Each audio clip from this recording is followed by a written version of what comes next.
ಬಸನಗೌಡ ಪಾಟೀಲ್ ಯತ್ನಾಳ್ಗೆ ಕಾಡುತ್ತಿದ್ಯಾ ಆ ಒಂದು ಟೆನ್ಷನ್? ಯತ್ನಾಳ್ಗೆ ತಕ್ಷಣವೇ ಆ ದೇವರು ನೆನಪಾಗಿದ್ಯಾ?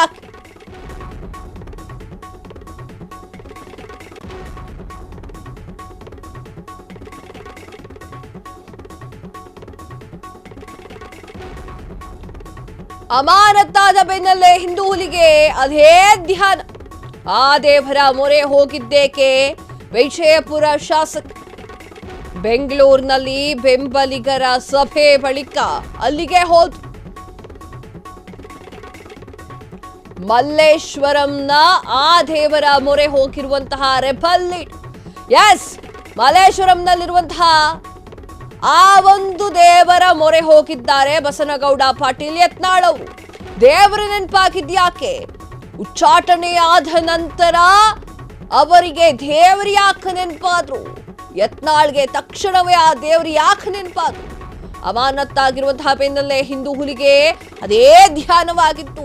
ಆ ದೇವರ ಹತ್ರ ಮೊರೆಯನ್ನ ಮಾಡಿದ್ರೆ ಮಾತ್ರ, ದೇವರ ಹತ್ರ ಹೋಗಿ ಬೇಡ್ಕೊಂಡ್ರೆ ಮಾತ್ರ ಇವರಿಗೆ ಸಮಾಧಾನ ಆಗ್ತಾ ಇತ್ತು. ಬೆಂಗಳೂರಿನಲ್ಲಿ ಬೆಂಬಲಿಗರ ಸಭೆ ಮಾಡಿದ್ರು. ಅದಾದ ನಂತರ ತಕ್ಷಣವಾಗಿ ಮಲ್ಲೇಶ್ವರಂನ ಆ ಒಂದು ದೇವರ ಮೊರೆ ಹೋದ್ರು. ಹಾಗಾದ್ರೆ ಆ ಪವರ್ಫುಲ್ ದೇವರು ಯಾರಾಗಿರ್ಬೋದು?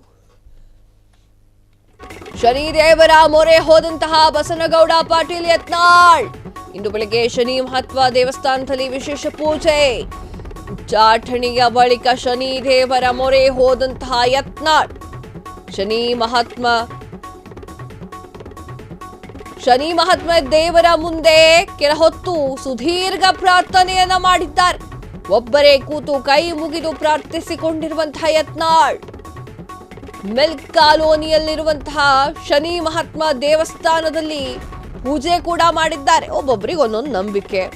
ಯತ್ನಾಳ್ ಅವರಿಗೆ ಶನಿ ದೇವರ ಮೇಲೆ ಜಾಸ್ತಿ ನಂಬಿಕೆ ಅಂತ ಅನ್ಸುತ್ತೆ. ಆ ಒಂದು ಕಾರಣಕ್ಕೆ ನಿನ್ನೆ ಉಚ್ಚಾಟನೆ ಆಗಿದ್ದಾರೆ.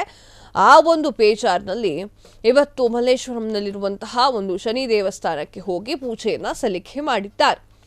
ಎಸ್, ಇವತ್ತು ಶನಿ ದೇವರಿಗೆ ಇಷ್ಟವಾಗಿರುವಂತಹ ದಿನ. ಶನಿ ದೇವರನ್ನ ಇವತ್ತು ಪೂಜೆ ಮಾಡಬೇಕು. ಅಮಾವಾಸ್ಯೆ ಬೇರೆ, ಗ್ರಹಣ ಬೇರೆ, ಒಂದೊಳ್ಳೆ ಶುಭ ಮುಹೂರ್ತ. 200 ವರ್ಷಗಳಿಗೊಮ್ಮೆ ಬರುವಂತಹ ಒಂದು ಯುಗಾದಿ ಅಂತ ಹೇಳಬಹುದು. ಆ ಒಂದು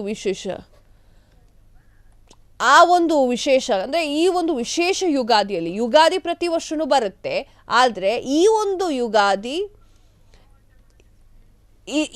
ಯುಗಾದಿ ಸ್ಪೆಷಲ್ ಆಗಿರುವಂತಹ ಕಾರಣ ಆ ಒಂದು ಅಮಾವಾಸ್ಯೆ ದಿನ ಇವತ್ತು ಹೋಗಿ ಅವರು ಪೂಜೆಯನ್ನ ಮಾಡಿದ್ದಾರೆ. ಒಬ್ಬರೇ ಕೂತಿದ್ದಾರೆ. ಉಚ್ಚಾಟನೆ ಆಗಿರುವಂತಹ ಬೇಜಾರು ಬೇರೆ ಅವ್ರ ಮನಸ್ಸಲ್ಲಿದೆ. ಆ ಒಂದು ಕಾರಣಕ್ಕೆ ಒಬ್ಬರೇ ಕೂತು ದೇವರ ಬಳಿ ಪ್ರಾರ್ಥನೆಯನ್ನ ಮಾಡಿಕೊಂಡಿದ್ದಾರೆ.